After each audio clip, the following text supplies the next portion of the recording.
I was 16. I I wrestled. I had good grades. I was the Baltimore City champion for the 125-pound weight class in 2008. And getting locked up just threw it off track. I woke up, a normal day. I went to school, and the school police came to my classroom, and they had asked me could I come help my coach with something. And at that time I was wrestling, so it was like, oh, all right, come on, and I can get out of class kind of thing. So I get inside the room where they be at, and they just smacked the cuffs on me. Um, I was just looking like, oh, where's Raymond? Is this a joke? Is he in the closet or something? A friend of mine's phone was used in a robbery. Um, they said that the caller had the person meet them somewhere and then rob them. And they said they had traced back down the phone, and it was inside of my friend's possession, who it belonged to.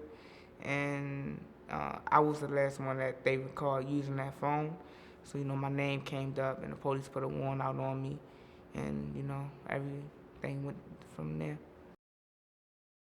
When you're inside the adult system, it's all about survival. You have to fight to survive. You have to fight to eat. You have to fight not to get feces and urine thrown on you. You have to fight to get the respect that you want, that you would have if you was around your family or your friends. I didn't know like what to do in this riot, so I ran out. I ran out inside the riot with everyone else and was fighting. You know, and after everything died down and we went back to ourselves, they just started calling off names, and they called off my name, and I thought I was going home. This is like I didn't really understand. I didn't really understand like what they was calling our names for. I thought we was all going home. When you're in solitary confinement, like you don't get to talk to nobody. Um, you don't get to come out your cell. You locked down in that cell 24 hours a day. You know, let out to take a shower 2 times a week. It's not sanitary, and it's not humane. The water barely works. There's no privacy.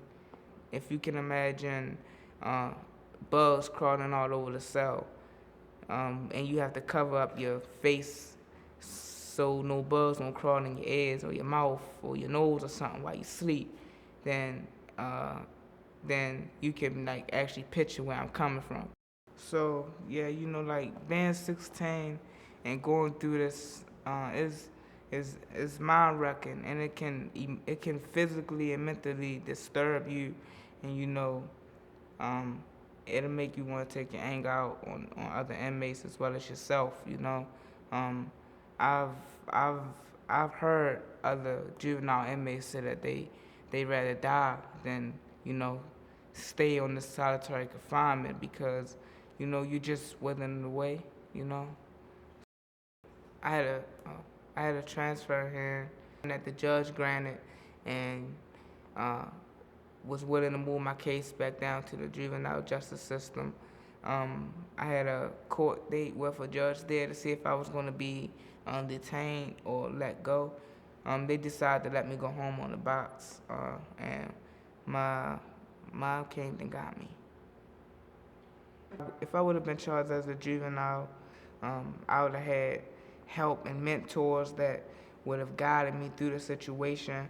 I wouldn't have lost a year away from my life without all of these things. I would at least accomplish something. I'm now working with the Just Kids Partnership to try to stop the automatic prosecution of youth being charged as adults in the state of Maryland. I have been traveling to Annapolis, speaking on bail hearings and Senate bills and things like that to try to stop and change policies for youth shards as adults, try to help the legislators and the government itself to understand that the youth are supposed to be our future. So why are we throwing it away by sending our youth to these adult jails? I'm also working to get back in school, um, and I'm also working on the governor's crime control and prevention board, better known as the SAG. Um, and I'm just looking to better myself in the future, and keep going and striving and pushing forward to be the best that I can be.